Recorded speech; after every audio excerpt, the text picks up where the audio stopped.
அனைவருக்கும் சிவன் சக்தி ஜோதிட சேனலின் அன்பான வணக்கங்கள். இன்னைக்கான ஆன்மீக பதிவில் நம்ம பார்க்க போகிற ரொம்பவும் முக்கியமான ஒரு பயனுள்ள தகவல் என்ன அப்படின்னு பார்த்தீங்கன்னா, தற்போது பார்க்கும்போது விநாயக சதுர்த்தி நிலவ இருக்கிறதுங்க. விநாயக சதுர்த்தி அப்படிங்கிறது 26 அல்லது 27 இதனுடைய முகூர்த்த நேரம் ராகு காலத்தில் வந்தால் பூஜை செய்யலாமா அப்படிங்கிறத பற்றி தெரிஞ்சுக்க போகிறோம். அதை தொடர்ந்து விநாயக சதுர்த்தி நாளில் நாம் என்ன செய்யணும், என்ன செய்யக்கூடாது, அது மட்டும் இல்லாமல் இந்த விநாயக சதுர்த்தி அன்று தங்களுடைய வீட்டில் இந்த 4 இடங்களில் விளக்கு ஏற்றினால் ஏற்படக்கூடிய அலாதியான நன்மைகள் என்னென்ன அப்படிங்கிறத பற்றியும் நம்ம தொடர்ந்து பார்க்க போகிறோம். ஸோ இந்த பதிவு உங்களுக்கு பல வகையில் நன்மையை ஏற்படுத்தும். வீடியோவை ஸ்கிப் பண்ணாமல் கடைசி வரைக்கும் பாருங்கள். வீடியோக்குள்ளே போகிறதுக்கு முன்னாடி இது வரைக்கும் நீங்கள் நம்ம சிவன் சக்தி ஜோதிட சேனலை சப்ஸ்கிரைப் பண்ணல அப்படின்னா உடனே சப்ஸ்கிரைப் பண்ணிக்கோங்க. அப்படியே பக்கத்தில் இருக்கக்கூடிய நோட்டிஃபிகேஷனுக்கான பெல் பட்டனையும் ப்ரெஸ் பண்ணிக்கோங்க. சரி நேர்களே, வாங்க வீடியோக்குள்ளே போகலாம். இந்தியாவில் கொண்டாடப்படக்கூடிய பெரும்பாலான பண்டிகைகள்ல குறிப்பிட்ட திதிகள் மற்றும் நட்சத்திரங்கள் இந்த நேரத்தில் இருக்கு அப்படின்ற அடிப்படையில தான் முகூர்த்த நேரம், பூஜை செய்வதற்குரிய நேரம் உள்ளிட்டவை நிர்ணயிக்கப்படுது. 2025 விநாயக சதுர்த்தி செவ்வாய்க்கிழமை ஆகஸ்ட் 26 மதியம் 2 மணிக்கு சதுர்த்தி திதி பிறக்கிறதுனால செவ்வாய்க்கிழமை மாலை விநாயக சதுர்த்தி கொண்டாடலாமா அப்படின்ற ஒரு பக்கம் சந்தேகம் எழுந்திருக்கு. மற்றொரு பக்கம் விநாயக சதுர்த்தி பூஜைக்கான முகூர்த்த நேரம், விநாயகர் சிலையை வாங்கி வருவதற்கான நேரம் உள்ளிட்டவை புதன்கிழமை 27ஆம் தேதி ராகுகால நேரத்தில் குறிப்பிடப்பட்டிருக்கிறதுனால இந்த காலத்தில் விநாயக சதுர்த்தி பூஜையை செய்யலாமா என்ற சந்தேகமும் பலருக்கும் எழுந்திருக்கலாம். விநாயக சதுர்த்தி ஏன் செவ்வாய்க்கிழமை 26 அன்று கொண்டாடப்படலை மற்றும் விநாயக சதுர்த்திக்கான பூஜையை செய்வதற்குரிய முகூர்த்த நேரம் அப்படிங்கிறத இப்போ நாம தெரிஞ்சுக்கலாம். அதாவது சங்கடகர சதுர்த்தி அப்படின்னு ஒவ்வொரு மாதமும் வரக்கூடிய தேய்பிறை சதுர்த்தி அன்று மாலை 6 மணிக்கு மேல விநாயகரை வணங்கும் பூஜை செய்யக்கூடிய, அர்ச்சனை செய்யக்கூடிய பழக்கம் இருந்து வந்துட்டு இருக்கு. ஆனா விநாயகர் பிறந்த நாள் அப்படின்றது வளர்பிறை சதுர்த்தியில வர்றதுனால சதுர்த்தி திதி அன்று முகூர்த்த நேரம் மற்றும் சுப முறையில பூஜை செய்யலாம். அதனால செவ்வாய்க்கிழமை மாலை விநாயகர் சதுர்த்தி கொண்டாட்டம் இல்லை அப்படிங்கிறதும் குறிப்பிடத்தக்க ஒரு விஷயம். விநாயகர் சதுர்த்தி 2025 புதன்கிழமை ஆகஸ்ட் 27 கொண்டாடப்படுது. பூஜைக்கான முகூர்த்த நேரம் காலை 11 மணிக்கு துவங்கி நண்பகல் 1:40க்கு முடிவடையுது. இதுல நண்பகல் 12 மணி முதல் 1:30 மணி வரைக்கும் ராகு காலம் அப்படிங்கிறதுனால இந்த நேரத்துல பூஜை செய்யக்கூடாது என்பது பரவலா பலர் இல்லங்கள்லையும் பின்பற்றி வந்துட்டு இருக்காங்க. புதன்கிழமை காலையில் 7:30 மணி முதல் 9 மணி வரை யமகண்டம் இருக்கிறதுனால விநாயகர் சிலையை புதன்கிழமை அன்று வாங்க நினைக்கிறவங்க 9 மணிக்கு மேலே வாங்கி வீட்டிற்கு கொண்டு வந்து ஆரத்தி எடுத்து பூஜை அறையில் வைத்து அலங்கரித்து பூஜையை துவங்கலாம். காலை 11:05 முதல் ராகு காலம் துவங்குவதற்குள்ளாக விநாயகர் சதுர்த்திக்கான பூஜையை முடிக்கலாம். இதன்படி ராகு காலம் துவங்குவதற்கு உள்ளேயே விநாயகர் சதுர்த்திக்கான பூஜையையும் நாம நிறைவேற்றலாம். அது மட்டும் இல்லைங்க, புதன்கிழமை அன்று காலை 9:15 முதல் 10:15 வரைக்கும் போதுமான நல்ல நேரம். அதே போல 10:45 முதல் 11:45 வரைக்கும் கௌரி நல்ல நேரம் அப்படிங்கிறதும் குறிப்பிடத்தக்கது. அதனால புதன்கிழமை அன்று 9 மணிக்கு மேல 12 மணிக்குள் விநாயகர் சதுர்த்திக்கான பூஜை வழிபாடு செய்வது உள்ளிட்டவற்றை தாராளமாக செய்யலாம் அப்படின்னு சொல்லலாம். அதே மாதிரி விநாயகர் சதுர்த்தி அன்று என்ன செய்யணும், என்ன செய்யக்கூடாது அப்படிங்கிறது ரொம்ப ரொம்ப முக்கியமான ஒன்று. 10 நாள் கணேஷ் தவம் ஆகஸ்ட் 27 புதன்கிழமை தொடங்கி செப்டம்பர் 8ஆம் தேதி அனந்த சதுர்த்தி வரைக்கும் தொடரும். விநாயகர் சதுர்த்தியின் முதல் நாளில் என்ன செய்யணும், என்ன செய்யக்கூடாது அப்படிங்கிறத அறிந்து கொள்ள வேண்டியது ரொம்ப ரொம்ப அவசியம். விநாயகர் சதுர்த்தி பண்டிகை இந்து மதத்தில் ரொம்பவும் முக்கியமானதாக கருதப்படுது. பஞ்சாங்கத்தின்படி இது ஒவ்வொரு ஆண்டும் பாத்ரபாத மாதத்தின் சுக்லபக்ஷத்தின் சதுர்த்தி திதியில தொடங்கி அனந்த சதுர்தசி வரைக்கும் கொண்டாடப்படுது.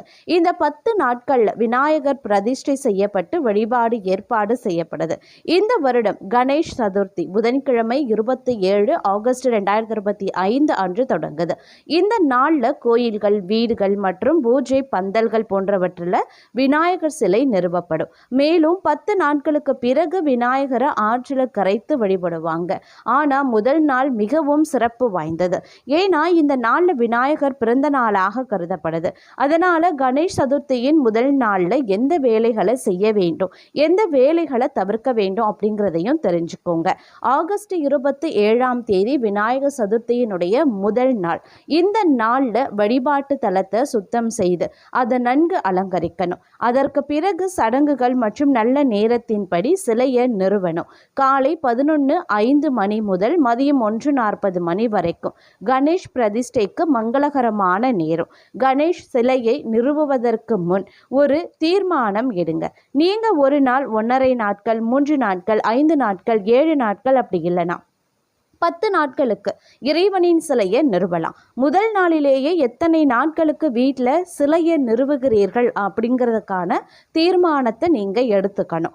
முதல் நாளில் விநாயகர் பிரதிஷ்டையுடன் கலசத்தையும் நிறுவுவது அவசியம். விநாயகர் சிலைக்கு அருகில் கலசத்தை நிறுவுங்க.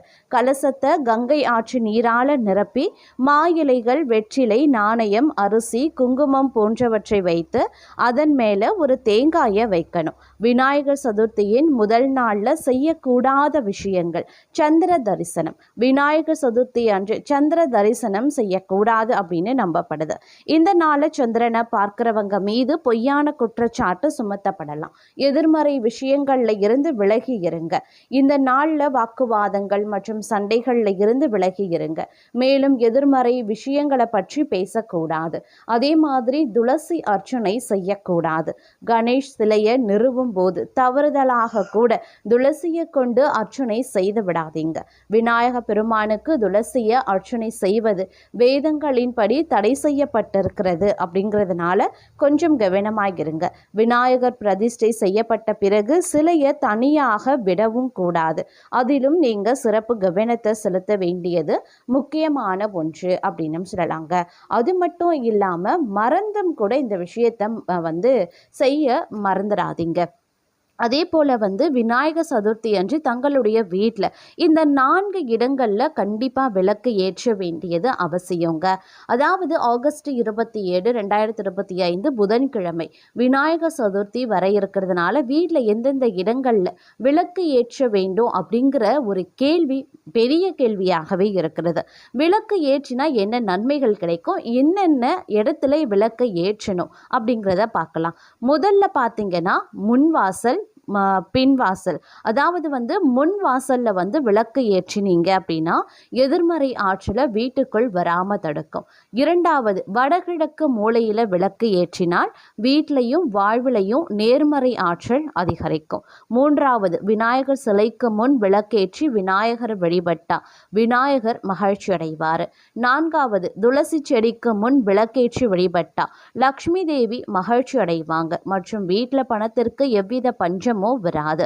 அதனால இந்த 4 இடங்கள்ல, அதாவது முன்வாசல், வடகிழக்கு மூலை, விநாயகர் சிலைக்கு முன்புறம், துளசி செடிக்கு முன்புறம், இந்த 4 இடங்கள்ல விநாயகர் சதுர்த்தி அன்று தங்களுடைய வீட்டில் கண்டிப்பாக விளக்கு ஏற்றுங்க.